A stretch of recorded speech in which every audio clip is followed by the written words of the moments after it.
नमस्कार, अस्सलाम वालेकुम। मेरा नाम है नदीम खान और आप देखना शुरू कर चुके हैं मुद्दा गरम है सिर्फ इंडियन पत्रिका पर। 184 से 85 दिन हो गए हैं,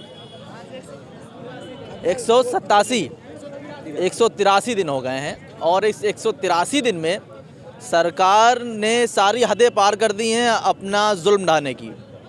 आज बहुत ठंडी हवा चल रही है, वैसे कल रात से चल रही थी। इस जगह पर बैठना मतलब कि आप ये समझ लीजिए आप बैठ नहीं सकते हैं, इतनी ज़्यादा ठंड पड़ रही है।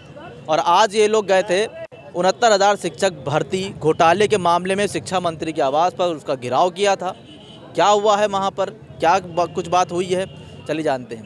आज आप लोगों ने घेराव किया जी, किन मांगों को लेकर गए थे? वो तो आप नीति आयोग की रिपोर्ट लागू करने के लिए बोल ही रहे हैं, लेकिन आज क्या किस लिए गए थे? कि वार्ता करने के उससे गए थे कि किस चीज़ के लिए गए थे आप? देखिए, मैं आपके चैनल के माध्यम से बता देना चाहता हूँ, चोर शिक्षा मंत्री को कल शिक्षा मंत्री सदन में बैठ के झूठ बोल रहा था सभापति के सामने विधान परिषद में कि आयोग की रिपोर्ट हमारे पास नहीं आई है। और जब तक ये आयोग की रिपोर्ट 29 अप्रैल 2021 को आ चुकी है, 5 जुलाई 2021 को शिक्षा मंत्री के साथ हम लोग की मीटिंग हुई डेलीगेशन की। उसमें शिक्षा मंत्री ने कहा कि 3 दिन में सारी चीज़ मैं पब्लिश कर दूंगा वेबसाइट पे, और आयोग की रिपोर्ट उसको हम लोग हाथों हाथ दिए थे।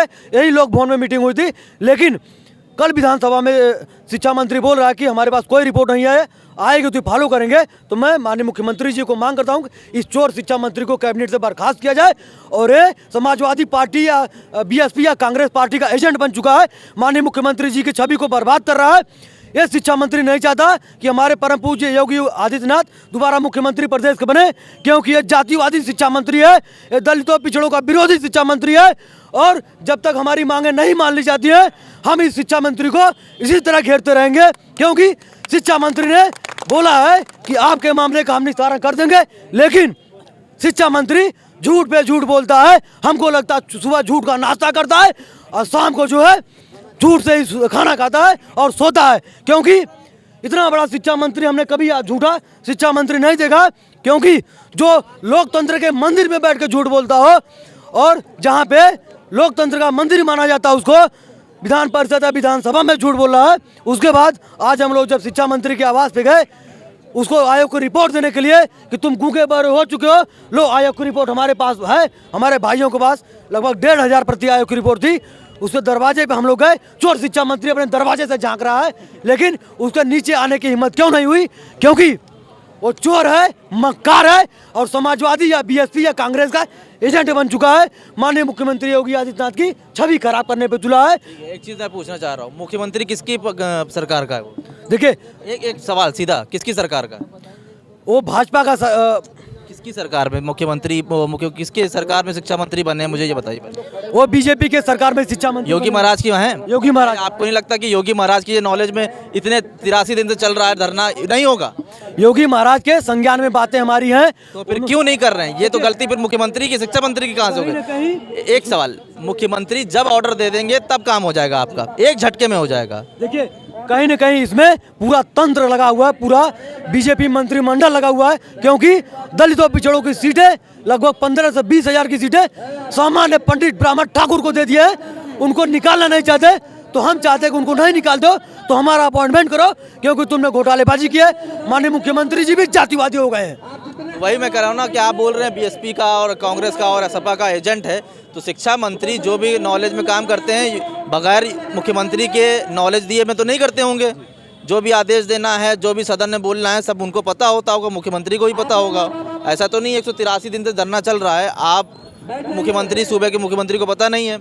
आपने कल गए थे, योगी आदित्यनाथ भी वहाँ मौजूद थे, गए थे, सारी चीज़ें उनको पता होंगी। तो इसमें नीयत किसकी खराब लगती है? शिक्षा मंत्री की ज़्यादा खराब लग रही है कि मुख्यमंत्री की? इसमें नीयत शिक्षा मंत्री, मुख्यमंत्री केशव मौर्य जो स्टूल मंत्री हमारे समाज के हैं, और जो प्रदेश अध्यक्ष हैं स्वतंत्र देव उनका नाम है, लेकिन हम उनको गुलाम देव कहते हैं।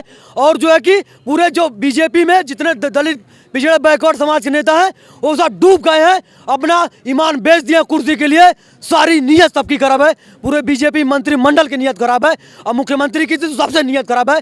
मुख्यमंत्री अपने सोफे पे बैठते हैं, केशव मौर्य को स्टूल में बैठाते हैं। आपको क्या लगता है कि किसका दोष ज़्यादा है? मुख्यमंत्री का दोष ज़्यादा है, शिक्षा मंत्री का दोष ज़्यादा है? ऐसा तो नहीं है किसी भी मंत्री को नहीं पता। उप मुख्यमंत्री आपके लिए ट्वीट भी करके डिलीट कर देते हैं, सबकी नॉलेज में है। 183 दिन हो चुके हैं, तो क्या लगता है सरकार पूरी विरोधी है दलितों की या सिर्फ शिक्षा मंत्री हैं? ये सरकार ओबीसी एससी का ही विरोधी है। हम आपसे कहना चाहते हैं जो 7 दिन में बोले मुख्यमंत्री जी हम 7 दिन में आपका निस्तारण कर देंगे, अब जब उसका शिक्षा मंत्री योगी जी का बच्चा गलती कर दिया है तो बच्चे को माफ नहीं कर देगा? अगर हम गलत कर दिए, क्या वो बाप अपने बेटों को फेंक देगा? वो नहीं फेंकेगा, उसको बचाएगा, उसको छुपाएगा। वही कारण माननीय मुख्यमंत्री अपने शिक्षा मंत्री को बचा रहा है कि आप हमारे बच्चों, ठीक है बच्चा गलती कर दिए, अरे गलती होती है मगर गलती होगा ठीक है, मगर उसका निस्तारण तो करो। जब निस्तारण होता है, आज अभी 1 हफ्ते पहले मालूम नहीं बीजेपी वाले में कौन सा कैलेंडर है, ये बोलते हैं कि 1 हफ्ता निस्तारण कर देंगे। वहाँ केशव प्रसाद है, अनपुरिया दीदी और प्रधानमंत्री के संज्ञान में हम 69,000 का हल कर दिए। 1 हफ्ते में हम वीडियो पे या कहीं भी या प्रेस वार्ता से हम उजागर करेंगे। हम उनसे पूछते हैं आज 2 हफ्ता हो गया, ये सिर्फ चूतिया बनाते हैं, ये कोई हल नहीं किए हैं। अगर हल करते हैं तो ये आज हल कर दिए होते। 183 दिन से हम लोग यहाँ मर रहे हैं। आज आपने पूछा कि आप शिक्षा मंत्री के घर क्यों गए थे? शिक्षा मंत्री के घर इसलिए गए थे कि कल सदन में झूठ बोले कि आयोग की रिपोर्ट नहीं आई है। मैं उनके बीबी से मिलने गए थे हम लोग। क्यों? क्योंकि उनके बीबी पे हो सकता है दया आ जाए हमके ऊपर, कि मैंने सोचा अरे यार बीबी उससे मिले तो बीबी की रिपोर्ट दे दूंगा, तो वह बीबी रिपोर्ट शिक्षा मंत्री को दे देगा, और जब शिक्षा मंत्री को देगा तो वो जाएगा सदन में कहेगा बच्चे गए थे, आए थे, आयोग रिपोर्ट दी थे, मेरी बीबी गलती हो गई, इसलिए इसको आयोग रिपोर्ट लागू कराइए। ये सिर्फ हमेशा गुरमा करते हैं। और हम सभापति महोदय से कहते हैं विधानसभा में, सिर्फ इतनी सी बात कहते हैं कि आयोग की रिपोर्ट आगे हम कह लेंगे। अरे 6 महीने से ये आयोग की रिपोर्ट 6 महीने से चिल्ला के कर रहे हैं 6 पन्ने के पेज में।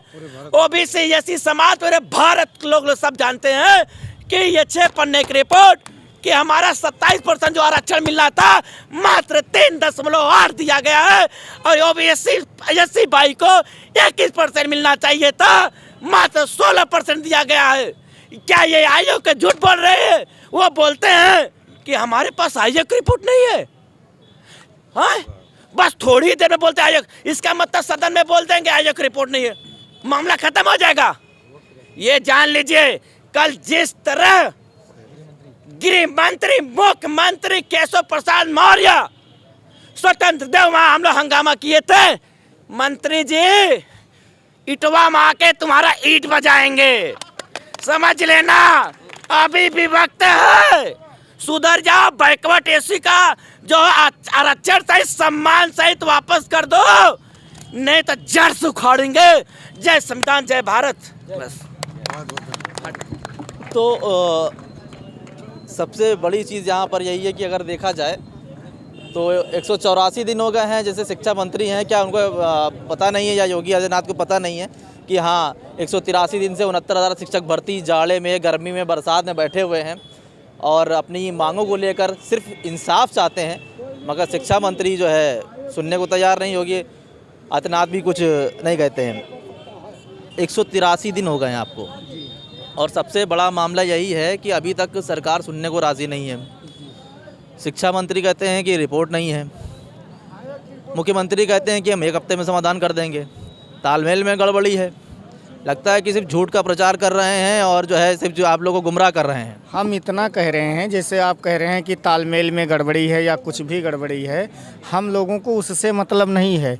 हम माननीय योगी नाथ जी को संदेश देना चाह रहे हैं कि जिस राम की गाथा गा रहे हैं वो, उसी रामायण में एक संवाद है कि जब भगवान राम के ऊपर कुछ विपत्तियां आई तो वो जो संदेश वाहक थे वहाँ पर आकर के उनकी बातों को वो नहीं माने, और वो स्वयं जनता का भेष बनाकर उसी रामायण का पार्ट है रामानंद सागर का। माननीय मुख्यमंत्री जी जानते हैं, हम लोग उतना नहीं जानते हैं, लेकिन उसमें ये दिखाया गया है कि वो स्वयं जनता बनके और वो गए हैं और जनता का हाल लिए हैं। उसी हिसाब से वो निष्कर्ष लेते थे।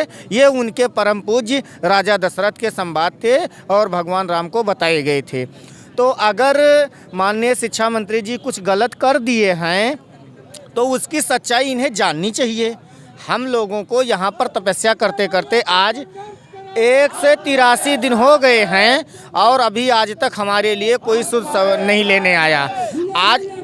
आज 5वां दिन हो गया है, भूख हड़ताल पर बैठे हैं हमारे साथी, लेकिन कोई सुध लेने यहाँ पर नहीं आया है। इसलिए अभी समय है। हम माननीय योगी जी को ये कह रहे हैं कि हम लोग वोट दिए थे और हमारा अगर भला किए तो हम वोट देंगे और हम जनप्रतिनिधि से एक एक करके हम लोग वोट मांगे थे। हम भाजपा की सदस्यता 2016 में ही ले चुके थे। हमारा ग्राम विधानसभा है, जो हमारा विधानसभा है वो तरफगंज गोंडा में पड़ता है और हम लोग एक एक लोग को बुलाकर वोट समझाए थे और दिए थे। और अगर जब ये हमें नहीं पता था कि जिसके लिए हम कार्य कर रहे हैं उन्हीं हमारे ये भक्षक बन जाएंगे अगर ऐसा होता, तो इसलिए अभी समय है। हम संदेश देना चाह रहे हैं माननीय योगी जी को कि हम लोगों की समस्या इतनी बड़ी समस्या नहीं है कि जिससे आपको हल ना किया जा सके। नहीं, अंततः यही होगा कि विनय न मानत जलद जड़, गए 3 दिन बीत और बोले राम सकोप तब, भय बिन होत न प्रेत। इसलिए मैं अभी लोग हम सब अभी केवल रैली में जाकर के केवल आरक्षण चिल्लाते हैं। बाद में यही होगा कि पहले आरक्षण हल किए होते तो आज प्रचार करते। आज आरक्षण हम लोगों का हल नहीं किए तो आप प्रचार कैसे करेंगे? क्योंकि जब अपना विरोधी हो जाता है तब आदमी का वहाँ से पतन होना शुरू हो जाता है। इसलिए हम यही संदेश देते हैं कि माननीय योगी जी, हम लोग आपके साथ थे और हैं और फिर रहेंगे। हम लोगों का मामला हल करें।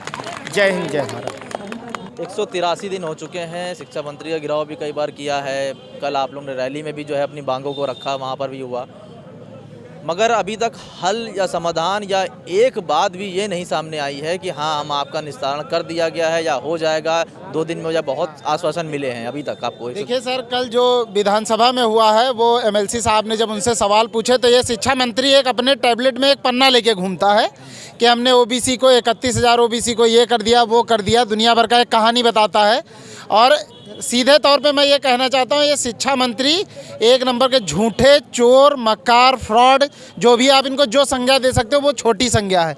अगर ये इतने ही ईमानदार हैं, इतने ही सच्चे हैं, आप वोट मांगने के लिए, भीख मांगने के लिए लोगों के द्वार पर जाते हो और उनका पैर छूते हो, उनका जूता तक छूते हो, तुम्हारे अगर इतनी हिम्मत है, अगर आप सच्चे पंडित हो तो यहाँ हमारे धरना स्थल पे आके एक बंदा कोई भी आप उठा लीजिए और उससे बहस कर लीजिए कि हमने कोई आरक्षण घोटाला नहीं किया। अगर आप सिद्ध कर पाओगे तो मैं मान लूँगा और हमारे सारे साथी धरना ख़त्म करके चले जाएंगे। मगर शिक्षा मंत्री के अंदर इतनी हिम्मत नहीं है कि इस धरने में आ सकें। जब आप वोट मांगने जा सकते हो तो क्या आप यहाँ नहीं आ सकते हो? आके आप यहाँ पूछिए कि क्या गड़बड़। अरे आप कह रहे हो मेरे पास रिपोर्ट नहीं, यहाँ हर बंदा, जितने बंदे हैं, जितनी बहनें हैं, उनके सबके पास आयोग की रिपोर्ट घूम रही है, आपके पास नहीं पहुँच पाए। हमारे अमरेंद्र भाई कम से कम तुमसे 5-6 बार मिल चुके हैं डेलीगेशन टीम में और आपको जाके जो है रिपोर्ट दे रहे हैं। अमरेंद्र भाई, विजय भाई, लोहा, मुक्ता दीदी, सबके पास रिपोर्ट रहती है, आपके पास लेके जाते। क्या आप पढ़े लिखे नहीं हो? जब डेलीगेशन में जो आपको कागज़ दिए जाते हो पढ़ते नहीं हो क्या? आयोग इनको रिपोर्ट भेज चुका है। अनामिका जी को हम लोगों ने रिसीव करवाया था, इससे पहले विजय किरण आनंद थे, उनको हम लोगों ने रिसीव करवाया। अरे झूठ बोलने की कोई सीमा होती है? वैसे भी भाजपा अब झूठ की पार्टी हो गई, केवल ये झूठ पे झूठ, जुमले पे जुमले देती है और कोई काम नहीं करती। ये शिक्षा मंत्री, इसको ये डर है कि कहीं हम इनके आरक्षण को जब लागू करेंगे तो इसमें और हमारे घोटाले ना खुल जाएं और इसका ये नौबत आ जाए कि आखिरी में जेल जाना पड़ जाए शिक्षा मंत्री। ये अपने आप को बचाना चाहता है, मगर ये आज शिक्षा मंत्री जी को मैं बता दे रहा हूँ, केवल शिक्षा मंत्री, ये सिरसा होती है एक लकड़ी, बहुत अशुभ होती है, वो जहाँ लगती है वहाँ नाश कर देती है। तो ये शीर्षक कठलिया बन जाएंगे। ये भाजपा की नैया डुबा के रहेगा ये शिक्षा मंत्री, केवल एक शिक्षा मंत्री। ये भाजपा को देखेगा, जो 300 पार का सपना देख रही ना बीजेपी, ये 30 पार लाने में लाले पड़ जाएंगे। हर जिले में 75 जनपद में अगर ये रैली कर लिए और हम लोगों ने विरोध ना किया तो नाम बदल दूंगा मैं अपना। कल अमित शाह जी की रैली थी, वो हमारे समाज से, इसलिए हम लोग कम लोगों को लेकर गए थे, केवल 150, 200, 300 लोग गए थे। अगली रैली जहां भी होगी, बाराबंकी, फैजाबाद, बस्ती, गोरखपुर, गोंडा, बलिया, बहराइच, रायबरेली, 75 जिलों में कहीं भी रैली होगी, इतनी संख्या में हम लोग विरोध प्रदर्शन करेंगे, अपना आरक्षण मांगेंगे कि लोग जागरूक होंगे और ओबीसी एससी पूरी तरह से इनसे कट जाएगा, जिसकी वजह से इन्होंने सरकार बनाई थी झूठ बोल बोल के कि हम ओबीसी एससी का विकास करेंगे। ये विकास सब देख रहे हैं, हर भर्ती में धांधली कर रहा है और आखिरी में यही होगा कि बीजेपी सत्ता से जाएगी और इस शिक्षा मंत्री पे जो विपक्ष की सरकार आएगी उससे मांग करेंगे कि इसके ऊपर जांच बैठाई जाए और इसको जेल भेजा जाए। धन्यवाद। जय हिंद, जय भारत, जय संविधान।